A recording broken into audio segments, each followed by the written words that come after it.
Welcome back to the Deep Digger Sports Pod. I'm your host, Drew, my other host right over there. What's up? It's D. Good to see you again. Be sure to hit that like button. Be sure to subscribe. Drop some comments below. Let us know your thoughts because the new bracket or the updated prediction for the college football bracket just dropped. So we're excited to dig into that. Yeah, make sure you guys subscribe. We're getting to 500. We want to hit that soon. We appreciate you guys watching. Let's get right into this because Miami still sits at number 4 despite the loss to Georgia Tech, which, I called kind of last week. I said I like Georgia Tech. I like their defense. And look what happened. Their defense got after them. Oh, yeah, 100%. You called it. Good on you. I was like, I don't know if this is going to be the time. But 100%, you called it. They still get the number 4 spot because they are technically in the higher ranked conference ACC. champion. Uh-huh. Yeah, of the ACC. Uh, what are the first things that kind of stick out to you? I know you said Miami. I don't. So let's kind of dig in on that. Miami loses their first game. It's only one loss, but it knocks them down. They were, I believe, the number 3 or number 4 ranked team Three, last I year. think. Yeah, number 3 last week. They get knocked all the way down to 9 in this ranking. Do you think that was justified? I think they got to get knocked down further. Like, this is ridiculous. You're losing to an unranked Georgia Tech squad, and you've had a cupcake schedule all season. We've been talking about it, and you're barely winning these games. I think they should have gotten the Missouri treatment and gotten pushed way down the list. It's ridiculous that they're still 9 and that they still have a shot at this. I understand if they win the conference, but if they don't win the conference, they should not be in this playoff. Yeah, 100%. I think that's where the committee is kind of leaning towards, but also I don't know. I just don't know if they think that highly of Miami or if they are gearing up for if Miami does win the ACC that they will still put SMU into the college football playoff because SMU has been sticking around right there in that playoff picture. So I don't know if they're hoping that even if they lose in the championship, they can still sneak into the playoff, or if they just are like, well, we're putting them out of respect because they've been highly ranked so far this year. Which would be ridiculous because there's two lost teams that are way better than Miami right now. Yeah, I mean, realistically, Miami struggled 5 of their 10 games. I mean, they struggled against Cal, they struggled against Virginia Tech. They were in a dogfight with Louisville. They ended up pulling one out against Duke, and lost USF this past week. Yeah, USF was doing well against them in the first half. Like, this is not a dominant Miami team that the polls are trying to make it out to be. yeah. So I know that sticks out to you. What sticks out to me, I don't want to be a hater. I don't. But why is Indiana ranked so high? Why You're is on this Indiana? because they're winning games. They're 10-0. What other team up there is 10-0? Tell me. You got to give it. They Uh, played the schedule. They're 10-0. They've earned their spot there. you're telling me that if any of these 13 teams over here on the side, any of these 13 teams played the 100 ranked strength of schedule, they wouldn't be undefeated? It doesn't matter if you are going to put Notre Dame on this list. If you're going to put Miami on this list, you have to put Indiana because No, you they're don't. No, you don't. undefeated. I get you Dude, have to do that, but like, why do you have to rank them so high? Why are they above BYU? BYU is undefeated. BYU has better wins than Indiana does. 100%, they have uh, better wins. Even Notre Dame has a better win. Even though they have a loss to a MAC team, Notre Dame has a better win than anything that Indiana has put forth. I mean, Indiana probably the point differential because they're blowing these bad teams out, but also they're gonna play Ohio State, and all things will be right with the world for you Indiana hater I'm because not in I Indiana. I don't think like they're that. gonna beat Ohio State. Yeah, I think that's a But if they beat Ohio State, you just wash away all your feelings about Indiana because they're legit. yeah. But also, I don't get how they went from 9 to 5. They played a Michigan team that had a quarterback that was first string, got knocked to second string, got knocked to third string, and then went back to starting. They don't have a guy that can throw the ball, and you barely win that game. I don't get how that puts you forward 4 spots. That's not impressive to me. Well, let's also talk about Tennessee this week because they have a chance to get knocked right off of this bracket. They're playing Georgia this week, correct? Yep, it's this week. Which, man, first team out right now, Georgia, and Tennessee has to be a little nervous that now they have to go against Georgia to stay in this race. Yeah, I mean, that's pretty crazy. Honestly, you've got to be pissed if you're Georgia. You've faced 7 ranked opponents. Like the SEC schedule makers screwed over Georgia this year. They've had such a murderer's row of opponent after opponent after opponent that is really good. And you look at teams like Indiana, who haven't played anybody, teams like Notre Dame, even Oregon has had a pretty soft schedule. Like they would kill to have Texas's schedule, and Georgia is just going to be ass out because they got a really tough draw. Like that sucks. You can't tell me that they are not one of the best teams in the nation. Yeah, they have a really poor offense, but that defense is championship caliber.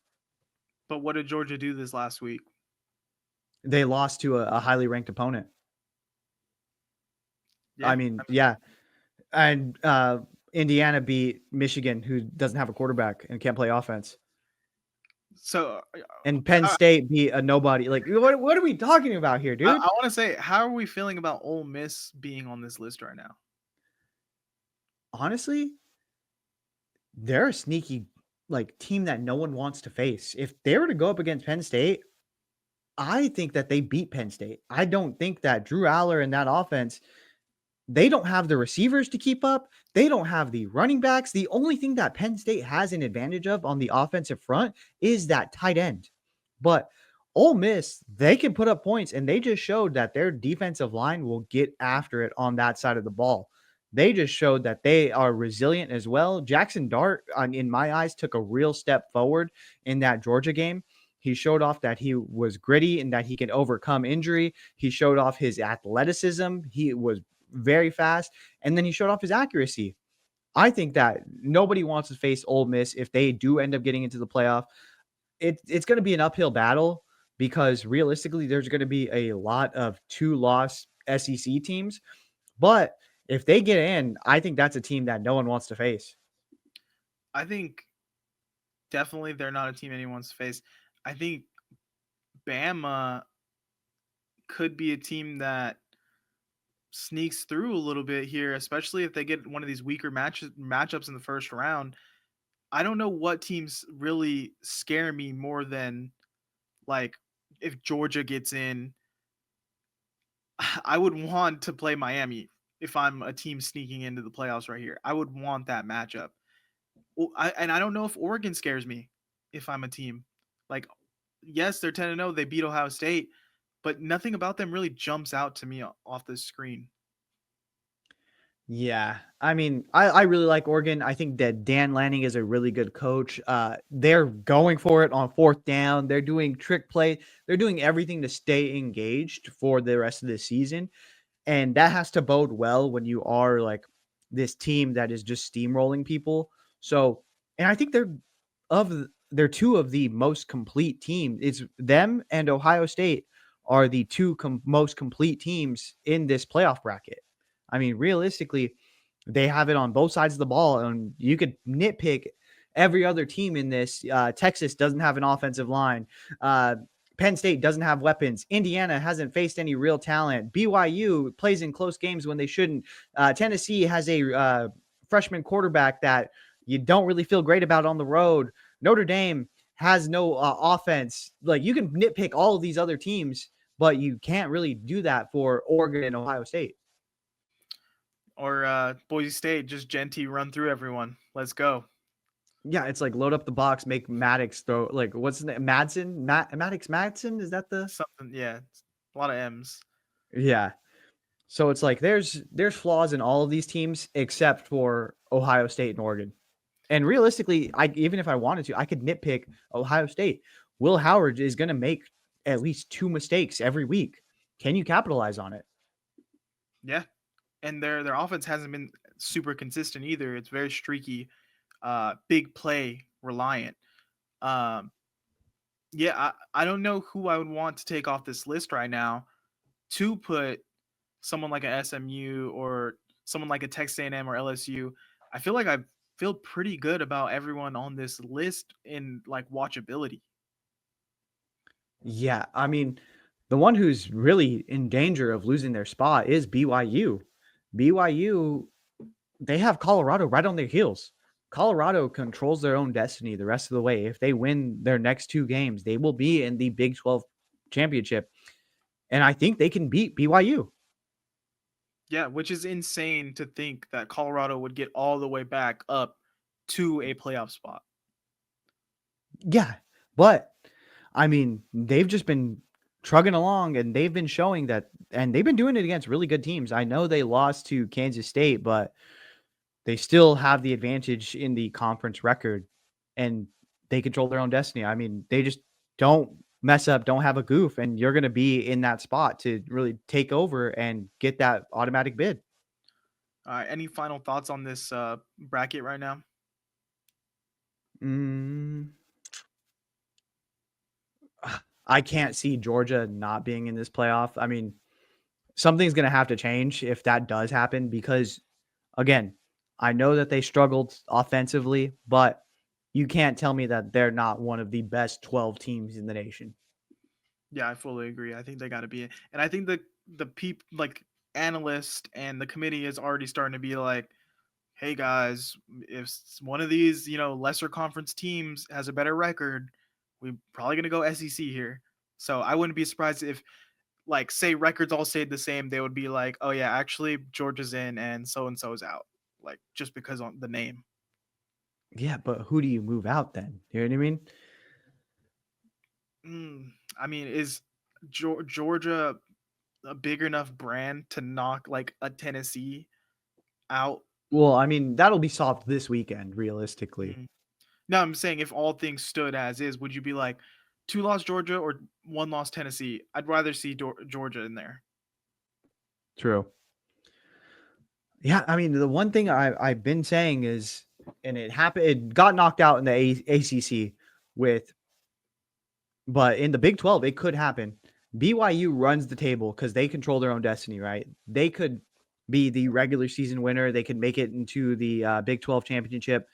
If Colorado knocks them out in the Big 12 championship, Colorado gets that automatic bid. But do you knock BYU completely out of the playoff? Because I mean, they've been pretty highly ranked the entire year. And does that make them now not good enough to be in the playoff because they lost to Colorado in the championship? Or do you give 2 spots to the Big 12? I don't know. That's a dilemma. I think you can't put them in if they don't win the conference, just because the level of competition. Like if it's a SEC school, they're gonna say, oh well, two losses, but they've played so much harder schedule. Let's put them in. And I think so. I do think for a while, not just this year, but a couple years going forward, it's going to be do or die for a lot of these smaller schools and less heralded conferences like Big 12, Mountain West, if they're ever going to be something in the future.